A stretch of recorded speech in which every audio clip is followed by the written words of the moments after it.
자, 오늘은 수능 특강 고전시가 1강 이규보의 꽃샘바람이라는 작품을 한번 공부해 보도록 하겠습니다. 자, 꽃샘바람이라는 작품 들어가기 전에 이 이규보라는 사람 여러분들 많이 들어봤을 거예요. 아주 익숙한 이름이죠. 이규보라는 사람은 여러분들이 이제 고전문학을 공부할 때 상당히 많이 나오는 사람 중에 한 명인데 고려시대의 문인이라고 생각하시면 됩니다. 제일 유명한 작품 따져보면은 뭐가 있죠? 주몽신화를 한시, 서사시로 표현한 동명왕편. 요게 가장 유명한 작품이라고 할 수 있겠고, 여러분들이 가전체 문학 하면은 국선생전 이런 것들 이규보라는 사람이 썼습니다. 그래서 우리가 고전 문학을 공부할 때 이 이규보라는 사람을 거치지 않고서는 고려시대 문학을 공부했다고 할 수 없다. 뭐 이런 얘기를 많이 하죠. 마찬가지로 이 꽃샘바람도 하나의 한시 중에 하나라고 할 수 있습니다. 이 한시라는 갈래는 여러분들 문학 시간에 좀 배웠겠지만 한자로 쓴 시라고 할 수 있고, 다른 말로는 이 한시라는 것은 중국에서 유행하는 갈래를 우리나라에서 받아들였다라고 생각하시면 됩니다. 이게 옆에 한자로 다 쓰여져 있는데 그거를 한역한 겁니다. 지금 한역. 우리말로 번역했다 해서 한역한 겁니다. 다섯 글자 이렇게 써 있어가지고 원, 배율이라고 얘기를 합니다. 뭐 배율, 절구, 율시 뭐 이런 얘기 많이 하는데 이런 것들은 그냥 참고적으로 알아두고 가면 좋을 것 같습니다. 그리고 참고로 다섯 글자로 형식이 정해져 있으니까 정형시라고도 할 수 있겠죠. 자, 이렇게 정리할 수 있겠습니다. 자, 내용은 우리가 작품을 읽어가면서 한번 살펴보도록 하겠습니다. 이 정도면 정리가 됐겠죠? 자, 펜. 자, 봅시다. 이 꽃샘바람이라는 것은, 미리 좀 얘기를 하자면, 바람이긴 바람인데, 봄에 부는 바람이에요. 봄에 부는 바람인데, 요게 바람이 막 엄청 봄에 많이 불어서 사람들이 뭐라고 표현하냐면, 바람이 많이 부는 이유가 봄에 뭐가 펴요? 꽃이 피잖아요. 꽃이 피는 것이 바람이 시기를 해서 그 꽃을 떨어뜨리려고 부는 바람이다 해가지고 꽃을 쇠마는 바람이다 이라고 표현한 게 꽃샘바람입니다. 그래서 사람들은 꽃을 쇠매서 봄에 바람이 분다 해가지고 꽃샘바람이라는 이름을 지어낸 거예요. 그래서 이게 한자로 표현하면 이 한자 제목은 투화풍입니다. 투화풍. 투는 질투하다 투자고, 화는 꽃화자고, 풍은 바람풍자죠. 꽃을 질투하는 바람이다. 근데 요 꽃을 쇠마는 바람에 대해서 이교보가 어떻게 생각했는지를 잘 보면서 이 작품을 해석하는 것이 상당히 중요하다. 근데 그렇게 어렵지 않으니까 작품을 한번 읽어가면서 어떻게 생각했는지 한번 살펴보도록 합시다. 자, 바로 읽어볼게요. 꽃이 필 땐 미친 바람도 많으니 사람들은 꽃샘바람이라고 하네.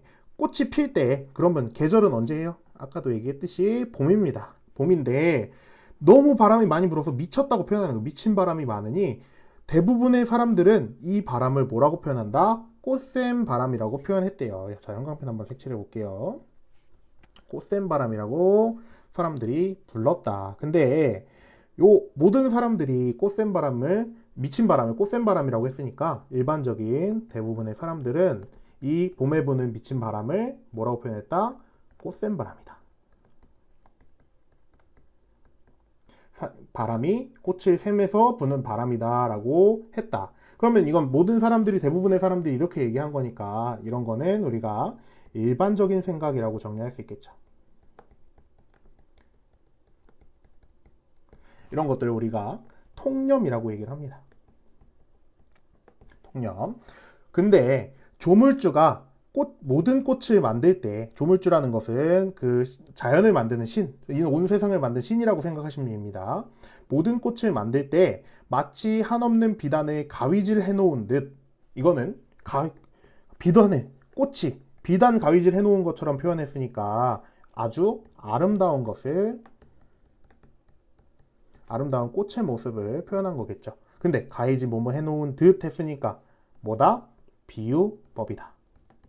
비유법 중에서도 직유라고 할 수 있겠죠. 이미 그토록 공력을 허비했대. 조물주가 공력을 다해서 비단 가위질 해놓은 듯 꽃을 만들었대요. 그만큼 이 꽃은 조물주가 뭐 했다? 아주 노력해서 최선을 다해서 아름답게 만든 꽃이라고 얘기를 하고 있는 거죠. 그래서 조물주의 꽃 아끼는 마음이 응당 적지 않으련만 어찌 그 고운 것을 시기하여 도리어 미친 바람을 보냈겠는가. 자, 설명해보면 조물주가 엄청 노력해서 아름답게 꽃을 그렇게 애지중지해서 만들었는데 그걸 시기해서 미친 바람을 보냈겠는가. 보냈다 안 보냈다? 보내지 않았다. 근데 질문의 형태로 아닌 것을 물어봤으니까 답을 정해져 놓고 물어보는 거 뭐다? 서리법이 쓰였다. 즉 사람들이 꽃샘바람이라고 하지만 내가 생각하기에는 조물주가 그렇게 미친 바람, 꽃샘바람을 보냈을 리 없다. 왜? 조물주는 꽃을 아름답게 만들려고 엄청 열심히 노력을 했으니까. 그래서 통념을 지금 어떻게 하고 있어요? 다르게 생각하고 있는 거죠. 이렇게 정리할 수 있겠죠? 자, 그래서 이 다르게 생각하는 것에 대한 부연 설명이 나옵니다. 바람이 만일 하늘의 명을 어긴다면 하늘의 명은 뭡니까? 조물주가 열심히 꽃을 만든 거죠. 그걸 어긴다면 하늘이 어찌 죄주지 않으랴 죄줄 거다. 이것도 마찬가지로 서리법이 쓰이고 있는 부분이라고 할 수 있겠습니다. 자, 여기까지 어렵지 않죠? 자, 다음 페이지로 넘어가 보도록 합시다. 이런 법이야 반드시 없을 것이니, 즉 이런 법이라는 것은 꽃샘바람을 의미하는 거고, 나는 사람들 말이, 즉 사람들 말은 뭐다? 바람에 대한 일상적인 생각, 꽃샘바람이라고 부르는 것에 대해서 그것은 잘못이라고 표현한다 한다네. 바람의 직책은, 내가 생각하기에 진짜 바람의 직책은, 바람의 역할은 만물, 세상의 모든 것들을 고무하는 것이다. 고무. 이 고무는 고무줄 할 때 그 고무가 아니에요. 어떤 감정이나 어떤 기운 같은 것들을 이렇게 돋우는 것을 우리가 고무한다라고 얘기를 합니다. 만물의 은택을 입히니, 즉 아까 꽃샘바람은 부정적인 거였지만, 자연에서 꽃을 떨어뜨리는 부정적이었지만 내가 생각하는 바람의 정책은 만물을 고무하는 것이니까 긍정적인 거라고 할 수 있겠죠. 만물의 은택을 입힌대요. 사사로움이 없다. 부정적인 것은 없다. 만일 꽃 아껴 바람 불지 않는다면 그 꽃 영원히 생장할 수 있으랴. 즉 바람이 불지 않으면 뭐다? 꽃도 피지 않고 살아갈 수 없다. 즉 조화, 자연의 조화를 의미하고 있는 부분이죠. 조화. 꽃 피는 것도 좋지만 꽃 지는 것 또한 슬퍼할 게 뭐랴? 꽃 피는 것도 좋은데 꽃 지는 것도 슬퍼할 게 뭐랴? 물어보고 있죠. 근데 슬퍼할 필요 없다라는 걸 표현하고 있으니까 여기도 서리법이라고 할 수 있겠죠. 피고 지는 것은 모두가 자연인데, 즉 꽃이 피는 것, 지는 것 모두 자연이다. 자연, 꽃은 당연히 피기도 하고 지기도 하는 거잖아요. 즉 이 피고 지는 것은 자연의 섭리이다. 이렇게 지금 이야기하고 있는 거죠.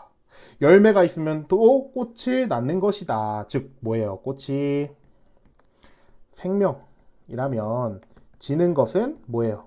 죽음이죠. 근데 꽃이 져야 뭐가 열려요? 열매가 열려서 또 꽃이 피죠. 그래서 죽음이 곧 다시 생명으로 연결되고, 이게 계속 무한 반복되죠.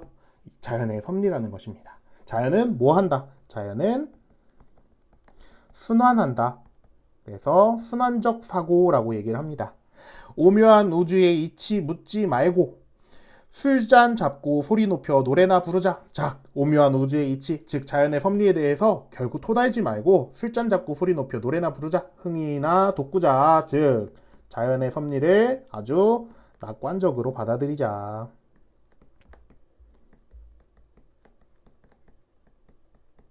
자, 이렇게 정리가 되겠죠. 자, 꽃이 생명, 죽음, 생명, 죽음, 생명, 죽음, 생명, 이렇게 순환적으로 가는 것에 대해서 자연의 섭리다라고 마무리를 짓고 있습니다. 뭐가 떠올라요? 이 작품을 보면은 이영기의 낙화. 여기서도 이별이 있으므로 만남이 있는 것이죠. 만남이 있으면 당연히 이별이 있는 거고, 이렇게 요것도 꽃이 떨어지는 것을 가지고 순환적인 그런 사고를 보여주고 있죠. 요 마찬가지로 꽃샘바람이랑 여러분들이 많이 본 이영기의 낙화라는 작품, 이렇게 연관지어서 공부할 수도 있을 것 같습니다. 자, 오늘 이렇게 어렵지 않았는데 선생님이랑 한번 이 꽃샘바람이라는 작품 한번 공부해 봤습니다. 자, 오늘은 여기까지 공부하도록 하겠습니다. 다들 고생 많으셨습니다.